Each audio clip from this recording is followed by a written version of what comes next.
primera entrevista d'aquesta nova sèrie de converses al videopodcast de l'agència Flama i tenim l'honor de presentar Joan Amorós.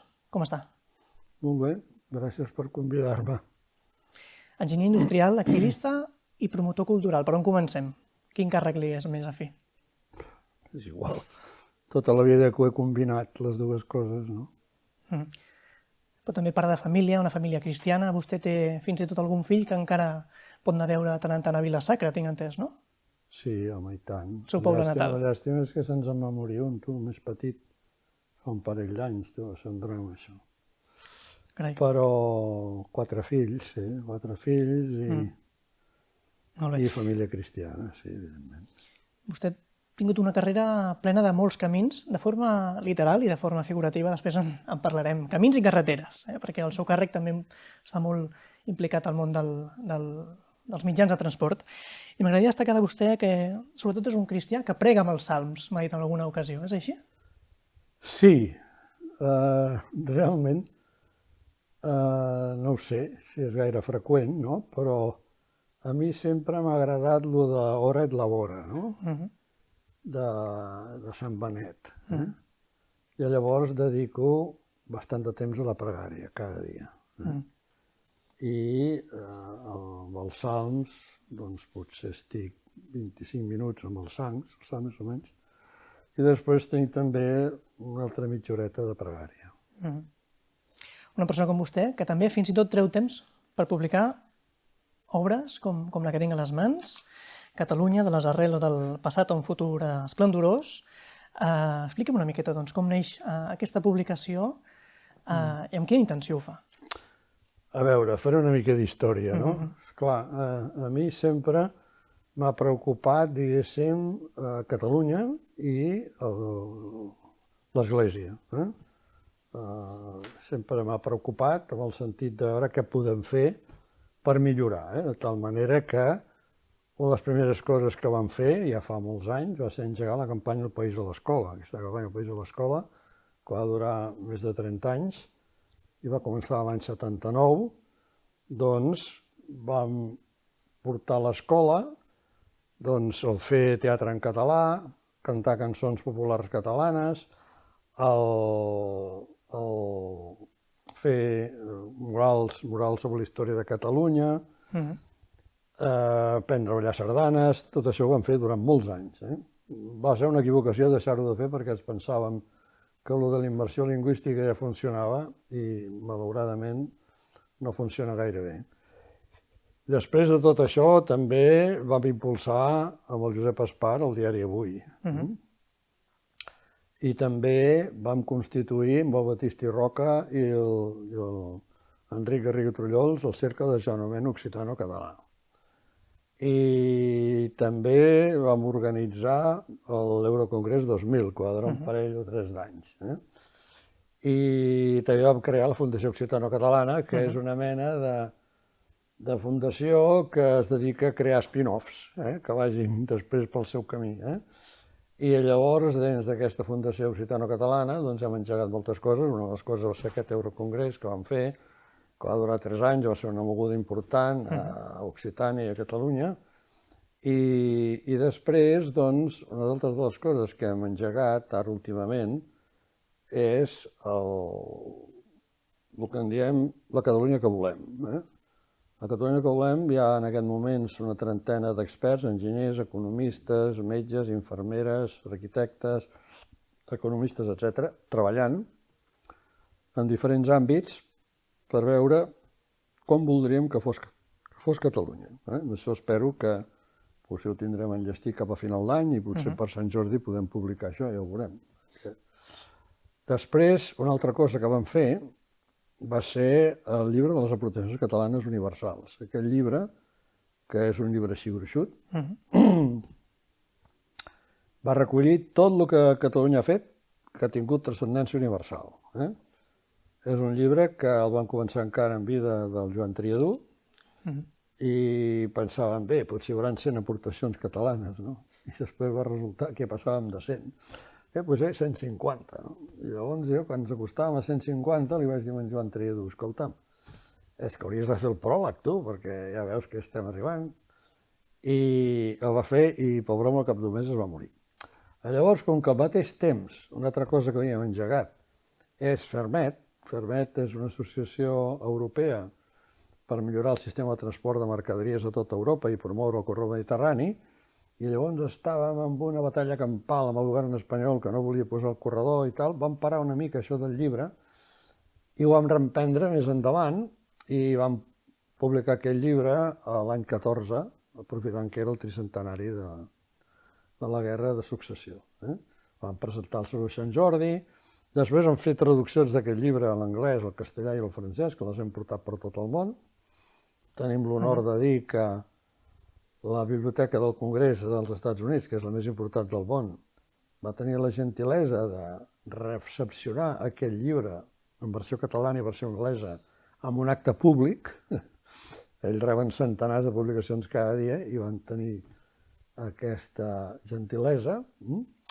I aquest llibre petit que us he ensenyat és una mica una separata del llibre gros. Aquest llibre gros té una primera part que és un resum d'història de Catalunya i l'altre després són explicacions de cadascuna de les aportacions que al final, com que van tallar l'any 2014, n'han sortit 223. Però encara n'hi ha més d'aportacions. El que passa que van dir, escolta, no acabarem mai.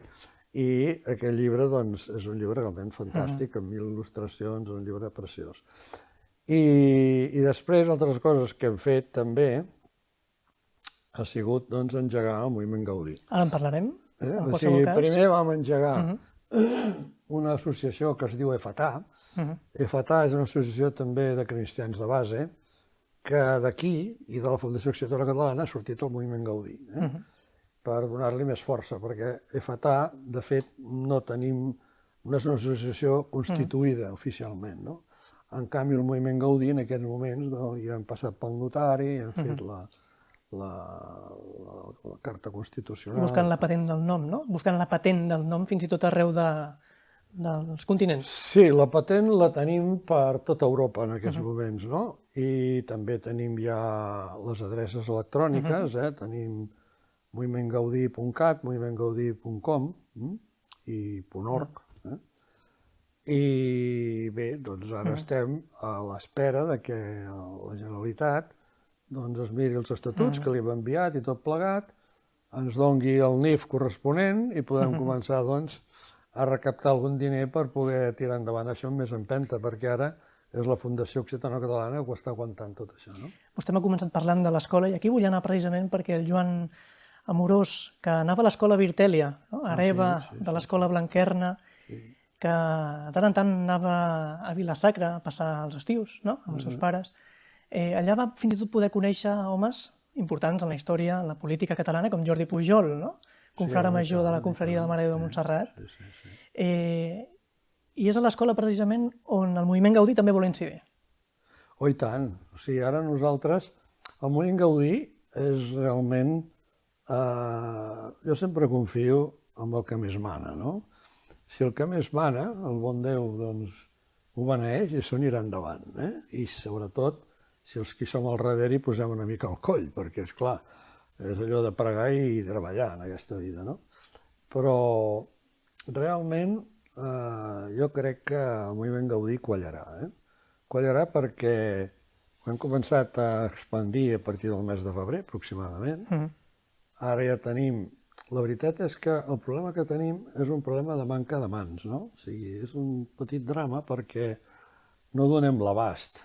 O sigui, amb una sola oficina portem tantes coses alhora, portem 3 projectes alhora que són importantíssims, com el projecte de Fermet, el projecte de la Catalunya que volem, del moviment Gaudí, i això porta una feinada que d'això. Però, malgrat tot, doncs ja tenim 111 persones físiques, perquè ahir se n'hi va afegir una altra que no està a la llista, i 11 entitats que s'han afegit en el moviment, no? I espero que en afegirem molts més. Estem en contacte també amb els amics de Gaudí de Suïssa, que estan a Bellinzona, a la Suïssa italiana, que també tenen interès en entrar-hi. Els de Reus també, per suposat, vam quedar que seria una mica la representació del moviment De la Junta, no? Constituirien la Junta directiva, no? D'alguna manera. No, i a més, diguéssim,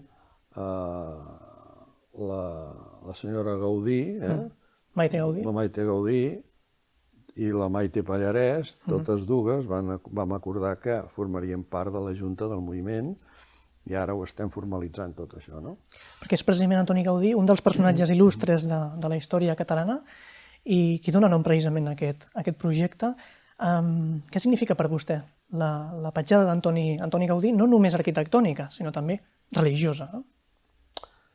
A veure, primer per acabar allò de l'escola, nosaltres ara, amb això del Gaudí, el que per tant tenim 12 àmbits, un és la projecció de l'Evangeli, l'altre és tot el que és l'ecumenisme, amb totes les religions, etc. Hi ha una dotzena d'àmbits i un és el que està dedicat a l'ensenyament a les universitats. I llavors nosaltres el que pretenem és que a les escoles doncs s'expliquin quins són els ideals d'en Gaudí i també quines són les aportacions que ha fet aquest nostre poble pel benestar al conjunt de la humanitat, no? Això és el que, de fet, doncs, estem fent, podem fer amb el camp de les escoles que vostè em preguntava. Per altra banda, el moviment Gaudí, doncs, l'estem creant amb un grup bastant nombrós de gent i espero que tindrà, doncs, deixarà una petjada forta, perquè en Gaudí era una persona molt completa, no? No només era un geni de l'arquitectura, sinó que era un bon cristià, era un bon patriota català, era un defensor de la feina ben feta i de l'aportació de valor i de la cultura de l'esforç, era un defensor de la seva família, ell es va cuidar de la seva neboda, que va quedar orfa, i també del seu pare, que va morir 93 anys, i els va tenir sempre últimament a casa seva. Després era un home que s'inspirava en la natura, i era un home que també la seva obra projecta un missatge de pau i fraternitat universal. I que destaca sobretot els drets dels pobles, no? Que potser és una cosa que no s'ha subratllat gaire. No s'ha subratllat gaire. Llavors, esclar, nosaltres, a partir del que en Gaudí era, d'aquesta defensa que feia constantment de la cultura i de la llengua catalana, ens ha semblat que el que podem fer és que aquest moviment sigui un moviment de defensa dels drets dels pobles i de les persones d'arreu del món, no? I que la Sagrada Família es converteixi en un punt de trobada i de diàleg. Una ONU paral·lela, no? M'ha dit alguna cosa? Una mena d'ONU paral·lela de gent i de bona voluntat, no? Perquè a última hora la Sagrada Família s'ha construït amb els diners de tot el món, i de diferents confessions, no? I com que bona part de les confessions són gent de bona fe i que estimen a Déu, doncs d'alguna manera crec que hem d'intentar agermanar-nos tots, no? I procurar que avancem tots pel missatge evangèlic, perquè el missatge evangèlic sí que és universal. I el missatge evangèlic el poden seguir qualsevol mena de religió. Jo crec que això és molt important, o sigui que nosaltres el que hem d'aconseguir és que el món avanci convoiat pel missatge evangèlic.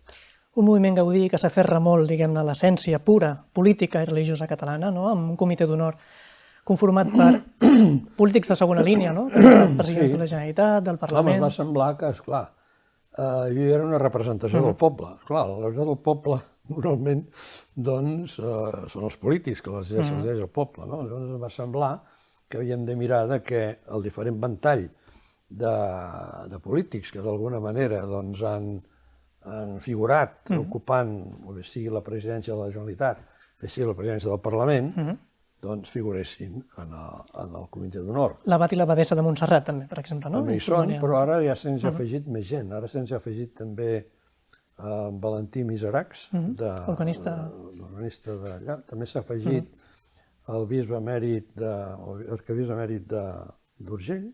Joan Enric Vives. També s'ha acabat d'afegir ara. Cada dia tenim més gent, aquesta és la veritat. Estic francament content en aquest sentit de veure que el missatge d'en Gaudí enganxa. O sigui, hem de mirar que aquesta personalitat tan completa, aquests ideals de l'Antoni Gaudí, s'escampin per tot el món. Perquè és una manera, jo diria, és una manera de concretar el missatge evangèlic. El missatge evangèlic és universal, és per tothom, però en Gaudí el concretava d'una determinada manera. I que ens sembla que és la manera que avui li convé al món, perquè estem en un món on el que predomina és l'adonisme, o sigui, la gent, a més, un món en el que la paraula engatjament o compromís s'ha afluixat moltíssim. Ja ho veiem, desgraciadament, que passa amb moltes parelles, no? Comencen, no acaben, la gent no té paciència, però la primera cosa que d'això ja tothom trenca, i això no pot ser. I tampoc pot ser que la família la tinguem tan desatesa com la tenim. La família és la cèl·lula fonamental del progrés de la humanitat. Si nosaltres ens carreguem la família, ens carreguem el futur. I per tant, volem posar molt d'èmfasi en la defensa de la família i de la família nombrosa, perquè realment és penós veure la situació que tenim a Catalunya. La situació que tenim a Catalunya és d'un dramatisme que fa tremolar. O sigui... Cada vegada neixen menys nens, no? Penseu que la natalitat, la fecunditat, està en 1,06 fills per dona. I has de partir de la base que molts d'aquests llançaments són gent nouvinguda. Llavors, si tu dius, bé, la catalanitat, entenem per catalanitat, la gent que parla correntment el català va de capa caiguda. O sigui, ara estem un 32 i escaig, tinc calculat que en 10 anys serà un 27. I en 10 anys més estarem a prop del 20, i això se'n va fer punyetes, em perdó l'expressió. O sigui que o ens hi posem i fem una sacsejada forta amb els valors, diguéssim, d'aquest poble, perquè, esclar, una altra cosa que també s'està perdent, una mica, és tota aquesta cultura de l'esforç. O sigui, Catalunya s'ha fet gràcies a l'esforç de la gent, a l'estimació en el treball i a la feina ben feta. Això, que en Gaudí hi excel·lia, doncs, escolta, ho hem de tornar a posar en valor. M'ha parlat de familiaritat. El moviment Gaudí s'ha fet molt familiar precisament de dues grans institucions, com podria ser la Lliga Espiritual de la Mare de Déu de Montserrat, el Centre d'Influència Catòlica. Serien dos pilars del moviment? Home, a veure, nosaltres, la Lliga Espiritual, ja ens agradaria que s'incorporés el moviment Gaudí, no s'hi ha incorporat de moment, però sí que tenim la sort que el president de la Lliga, que és el Joan Maluquer, és el secretari del moviment Gaudí, o sigui que ja tenim un bon peu aquí, no? Però perquè nosaltres no pretenem de cap manera, perquè si el moviment Gaudí, la seva idea és diguéssim, d'agafar-ho tot i controlar-ho tot, fracassarà. O sigui, les úniques coses que funcionen en aquest món són les coses en les que tothom que hi és s'hi pot trobar bé i pot desenvolupar la seva personalitat i la seva manera de fer. O sigui, si les persones que han entrat al moviment no es veuen realitzades, doncs fracassarà. I si les institucions que s'han afegit al moviment, per exemple, tenim el SIC, que s'ha afegit al moviment també, no? I la cobla principal de la Bisbal, o sigui, tenim una sèrie de gent, doncs, esclar, si aquesta gent no veuen que això els és d'una certa utilitat, doncs plegaran. O sigui que hem d'intentar que això sigui una forma de realçar la personalitat de les persones físiques i jurídiques que s'han afegit al moviment, o que s'hi afegiran, vaja. Tot plegat succeeix mentre vostè continua en moviment, tot i estar jubilat, no para de fer coses, i mentre l'Església, la catalana, també sembla estar en moviment. Des de fa tard, precisament, vostè, com a un dels principals articuladors del grup, ha defensat sempre la inculturació de l'evangelització catalana en l'Església, per diferenciar-la d'altres esglésies. Per tant, la meva pregunta seria on acaba la defensa d'aquesta inculturació evangèlica i comença, segons vosaltres, el nacionalisme polític?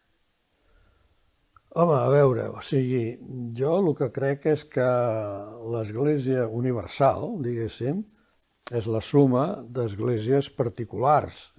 O sigui, ja en època de l'escampada de l'Evangeli, doncs hi havia l'església d'Efes, la d'aquí, la d'allà, vull dir, escolta'm, això El lògic és que l'Església s'incardini en el poble, i per tant s'ha d'incardinar el poble. I una altra cosa que és molt important, al meu entendre, és que agradi o no agradi, l'Església ha de defensar les causes justes. O sigui, jo crec que aquesta cosa que hi ha sempre a dir, sí, bueno, però que aquest no pensi, que no digui, escolta, Jesucrist no ho mirava, això. I quan havia de denunciar una cosa, la denunciava, tant si eren del poder d'aquella època, tot el grup dels fariseus i tota aquesta colla, com si fos qui fos. Jo crec que això, la nostra Església, malauradament, respecte a Catalunya, no ho fa. En aquests moments, ho ha fet en el passat, però en aquests moments crec que manca un cert arrelament al nostre poble, no? I això és greu, això és greu perquè l'Església, a l'última hora, Catalunya, evidentment, en els seus orígens hi ha hagut moltes coses, el substrat ibèric, el contacte amb els grecs, la civilització romana, el formar part de l'imperi carolingi que ens ha fet europeus des de fa molts anys, però també el cristianisme. I llavors, esclar, el cristianisme no es pot desentendre de l'evolució i els problemes que té aquest nostre poble. Es parla sovint del Concili Vaticà II com una alenada d'aire que encara estem assaborint en l'actualitat, però també com una fita de progrés i d'obertura. Què vol dir realment ser fidel al Vaticà II? Vostè, que fins i tot l'ha pogut veure de jove, no? Sí, home, jo crec que el Vaticà II va ser una alenada d'aire fresc, no? O sigui, va posar l'Església molt més propera al poble. El Sant Pare Francesc jo crec que ha seguit una línia que és la línia adequada també en aquest aspecte. Potser el Sant Pare Francesc, perquè venia d'allà on venia, doncs el tema dels pobles potser no ho entenia tant, no? Però ha sigut un gran Sant Pare que jo crec que ha anat amb la línia del Vaticà II. Ara, jo crec, sempre ho dic, no? Jo crec que aquí els cristians, que entre cometes a vegades ens diem progres, no hem fet prou bé. No ens hem sapigut, diguéssim, multiplicar. Hi ha altres branques que no són tan progres i s'han multiplicat i se segueixen multiplicant. Jo crec que aquí s'obre una reflexió profunda de per què no hem sigut capaços, diguéssim, d'aquest camí més arrelat, diguéssim, a la problemàtica social i tot això, doncs no acaba. No dic que no hi hagi gent que està fent coses magnífiques a Càritas i tot arreu, no ho discuteixo això, però en general s'ha perdut una mica tot això, no? Jo no sé si és per aquest hedonisme imperant. Per altra banda, esclar, no tenim vocacions. En el bisbat de Girona, que és jo estic a cavall entre Girona i Barcelona, no? I, esclar, el bisbat de Girona, doncs, esclar, què estan fent ara? Doncs el meu poble mateix, per exemple, ara ja fa temps que només tenim missa un cop al mes. I llavors, l'altre, què ho fan? Ho fan diaques, fan celebració de la paraula, molt ben feta, i a més, seglars. O sigui, ja tenim seglars, això també és important, no? Els seglars s'estan implicant i tenim seglars que dirigeixen, diguéssim, la celebració de la paraula. No ho sé, però vull dir, realment crec que encara hem de fer una reflexió molt profunda de què ens està passant, diguéssim, que no som capaços de reproduir-nos, m'entens? Això és una cosa que em preocupa i crec que des del moviment Gaudí és una de les coses que hauríem de veure, no? Com ho podem fer perquè aquest missatge evangèlic arreli molt més i amb tots els aspectes que té des del punt de vista social i tot el que vulguis, no? M'ha parlat del papa Francesc, en aquest procés precisament obert per ell, no?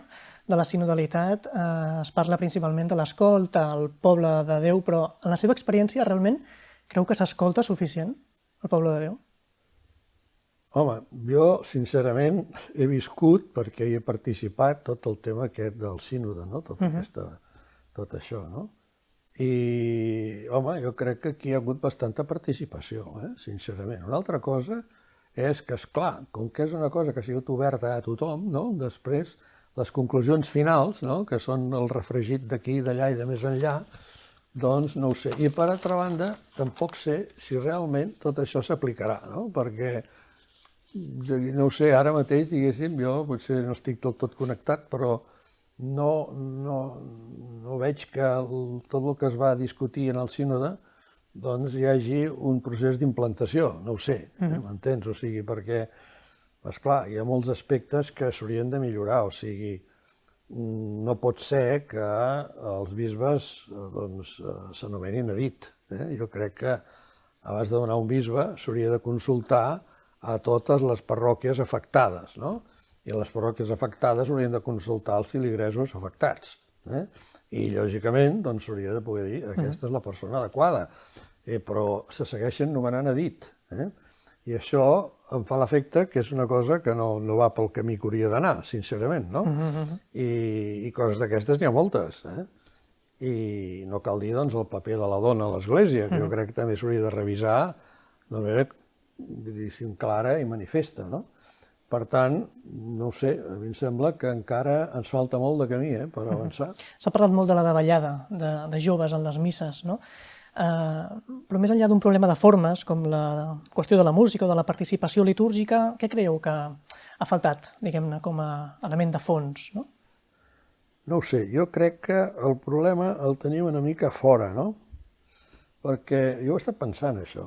De fet, una de les coses que voldríem fer, jo no sé si com acabarà perquè hi ha un grup que se'n cuida i jo tampoc voldria trepitjar-los, no? Però la idea és fer les misses més participatives, no? Que les misses, diguéssim, es preparin abans, que això, evidentment, representa que tampoc ho pots fer segurament en totes les misses, potser l'has de fer un cop al mes, no ho sé, però... No demana que es llegeixi un text i prou, no? La idea, diguéssim, jo crec que és que la gent aprofundeixi abans d'anar a la missa tot el que són les lectures que hi hauran i que a l'hora de fer la prèdica que hi hagi un diàleg també amb els assistents a la missa, no? Que s'ho hagin preparat. Esclar, si vas a la missa allà, doncs pum i pum. I que hi hagi un intercanvi d'opinions entre el capellà i els feligresos al finalitzar la missa, per exemple. Jo crec que això probablement agradaria perquè als joves els agrada dir coses, no? I em fa l'efecte que el poder opinar, no?, i dir la seva, doncs, evidentment, això porta molta més feina als mossens, perquè s'han de preparar molt bé, Segurament li diran alguns que ja ho fan. Sí, segurament, no dic pas que no, però vull dir que jo crec que aquesta és una de les coses d'apropar-la. I després jo crec que el problema el tenim molt a fora, no? El tenim molt a fora i, esclar, l'ambient que es respira en aquest món no és un ambient gaire propici, no? O sigui, la joventut es troba, diguéssim, la paraula bloquejada no és l'adequada, però vull dir que reben inputs de tot arreu i que són uns inputs que moltes vegades són purament fake news, vull dir, són coses que a més, és que la joventut avui en dia, per exemple, la televisió pràcticament no la miren. Tothom va només sempre amb la informació que surt a la xarxa i aquí, esclar, com que no hi ha filtres, doncs això hi ha coses que fan bé, però hi ha coses que fan mal, no? I aquí jo crec que ahir vaig llegir un article en el Punt Avui molt interessant que sembla d'un tal Casanovas i que parlava de la tecnoètica. O sigui, no pot ser que realment doncs, tu per un medicament nou que ha de sortir, que servirà per no sé què, doncs estiguis no sé quants anys provant a veure si allò va i no va i al final la proves, i en canvi, amb la intel·ligència artificial, qualsevol cosa ja surten allà, sense haver analitzat si farà bé o farà mal a la gent, no? Això jo crec que és una de les coses que des del moviment Gaudí ens hem de posar a fons, O sigui, no pot ser que la intel·ligència artificial, diguéssim, o està al servei de les persones i del benestar espiritual, perquè, esclar, aquí el que ens falta és la dimensió espiritual. O sigui, el Francesc Torralba té un llibre, Intel·ligència espiritual, que està molt bé. Vull dir, realment, l'home és un ser espiritual. Llavors, aquesta dimensió espiritual no s'està en absolut propiciant. I això és el que ens està fent, doncs ens està fent molt de mal a la situació actual. Això jo crec que és un dels aspectes que hem de batallar, la vessant espiritual. La vessant espiritual s'ha d'aprofundir molt més del que s'està fent fins ara i aquí és on els llocs que hi haurem de batallar, si volem que realment després hi hagin vocacions, perquè, esclar, el tema de les vocacions està molt bé, però no tenim famílies nombroses. Moltes vocacions sortien de famílies nombroses. No n'hi ha ara, desgraciadament. Això doncs, és un primer hàndicap. No? El segon hàndicap és que l'ambient que hi ha no és un ambient propici. Per tant, a mi fa l'efecte que una de les coses que hem de fer és una sacsejada cap a l'espiritualitat. I aquesta espiritualitat ja ens portarà després en camins evangèlics. Però jo crec que això és fonamental. I és una de les coses que des del moviment Gaudí volem intentar fer. O sigui, que realment doncs, aquest vessant espiritual que té l'home, doncs que sigui una cosa que es posi allà on li correspon, que hauria de ser a primera fila. I aquí és on jo crec que hem d'incidir, perquè si no incidim aquí, doncs serà molt difícil, m'entens? O sigui, i no hem de ser conformistes, hem de ser inconformistes, m'entens? O sigui, no ens podem conformar, bueno, això, mira, tu, és que això va així, no. Si va així, sé que és difícil canviar-ho, però hem de proposar-nos canviar-ho. I el moviment Gaudí volem que sigui universal, que estigui tot arreu. Ja tenim contactes a Anglaterra, tenim contactes a Suïssa, tenim contactes a Bèlgica, aviat als Estats Units. Això, i a Itàlia, això ha d'anar a sacsejar el món. No podem continuar amb un món on el vessant espiritual s'està perdent totalment per un materialisme i un hedonisme que no ens porta enlloc. No ens porta enlloc. Ja ho dic, la paraula compromís, que per mi és fonamental, per això nosaltres diem 8 compromisos, tu, els que estan d'acord amb aquests compromisos poden formar part del moviment Gaudí, que són els que van ser enumerats, no? Perquè la paraula compromís és essencial, o sigui, sense compromís no es va pel món. Si jo m'he compromès a fer això, i ho faig. El que no pot ser és que diguis, faré això, i després, oh, escolta, no, tu, tal, no. Si ens comprometem, ho fem. I aquí és una de les coses que hem de batallar. I si batallem amb tot això, tot es transformarà. Serà una bona ocasió durant els pròxims mesos per poder-ho posar en pràctica en el marc de l'any Gaudí. Com espera viure'l, Joan? Home, ens agradaria fer moltes coses, no? Personalment. Personalment? Oh, mira, personalment el viuré doncs, amb una certa emoció. Ja vaig anar a la celebració litúrgica que es va fer el 10 de juny, que era doncs, als 99 anys, no? I aquestes celebracions sempre omplen, no? I no ho sé, jo sóc un fan d'en Gaudí, però sóc un fan d'en Gaudí molt, potser, no vull dir més, no? Però pel seu vessant humà i espiritual, gairebé que per la seva obra arquitectònica, que és genial, no? I realment jo crec que tenim una oportunitat increïble. O sigui, amb el moviment Gaudí, en Gaudí, que és un home reconegut universalment, si som capaços de transmetre el missatge de qui era en Gaudí, què feia, quins valors tenia, quins ideals, nosaltres tenim la pretensió, més endavant, de crear un premi Ideals Gaudí, que donaríem a institucions i personalitats. De cara a l'any Gaudí també voldríem fer coses de tipus d'abast popular, per exemple, una sardana per la pau. Una sardana per la pau. Us agradaria declarar a la sardana la dansa de la pau i la fraternitat universals, no? Perquè, en definitiva, és una dansa una mica única en el món, en el qual tu pots entrar i sortir, pots afegir-te a tothom. Jo, l'altre dia, fa uns mesos que ja m'agrada molt anar a la Sagrada Família, jo vaig a peu des de casa, així camino una mica, i ja m'emociono veient l'obra d'en Gaudí, i hi havia una ullada de sardanes i veies els estrangers mirant-s'ho. I a Duc hi va haver-hi un parell que s'hi van introduir. O sigui que... Deixi'm dir que aquesta ballada de sardanes circunvalaria tota la Sagrada Família en el moment de presentar-se, no? Aquesta és la idea, aquesta és la idea. El que passa que, esclar, això requereix, com sempre, una col·laboració amb les institucions que ens ajudin, perquè això serà un muntatge molt potent, no? Que necessitarem doncs, altaveus a diferents llocs, perquè si no se sentirà. I s'ha de fer un muntatge que hem de veure si trobem algun sponsor que ens ajudi, perquè el Moment Gaudí encara... Nosaltres la idea que tenim és que el Moment Gaudí tingui milers de persones, no? I que tingui una independència econòmica total, que no hagi de dependre de subvencions de ningú, perquè quan comença a dependre de subvencions ja estàs una mica amb les mans lligades, no? Però, esclar, per organitzar segons quins actes necessitarem això. També ens agradaria, per exemple, iniciar l'any Gaudí.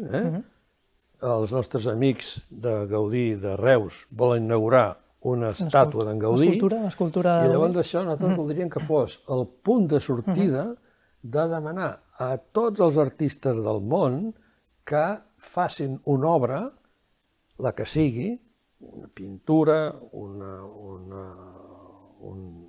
com en diuen d'això, una instal·lació, doncs una escultura, que vulguin, i que la donin per la pau universal.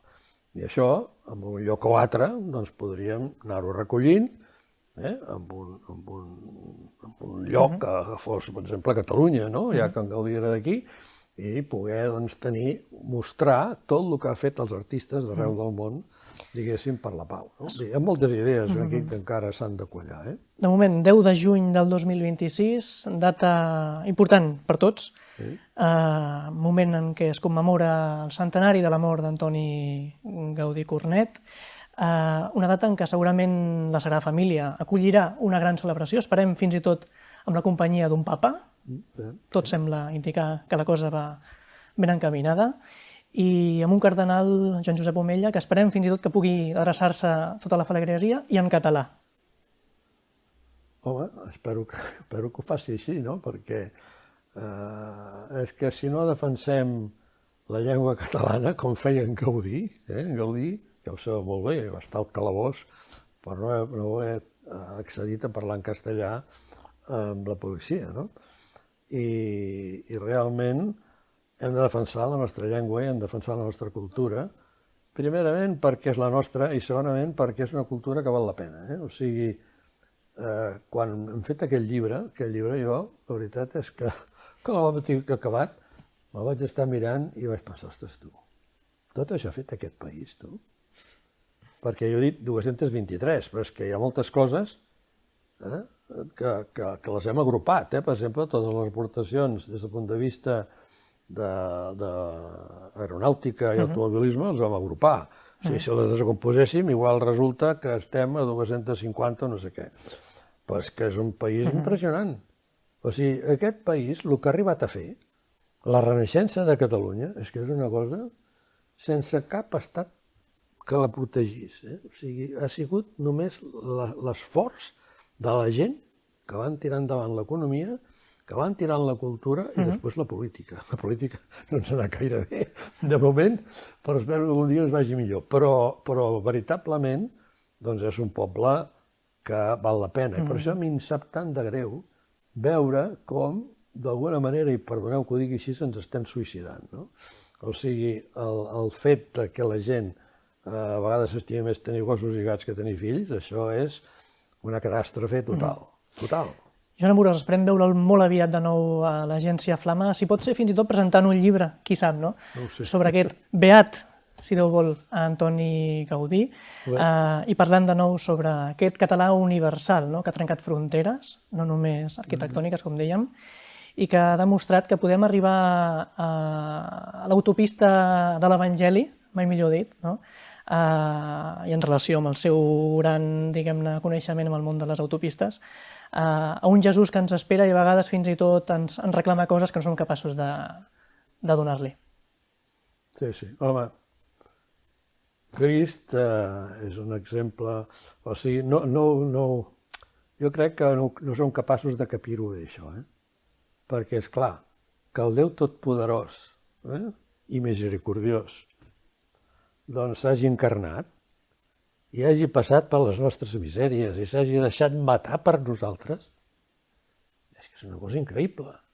És una cosa increïble. Aquesta prova de mort tan impressionant del bon Déu ens haurem de fer mereixedors i responsables de progressar amb l'expansió de l'esperit evangèlic a tot arreu. Moltes gràcies i fins aviat. A vosaltres.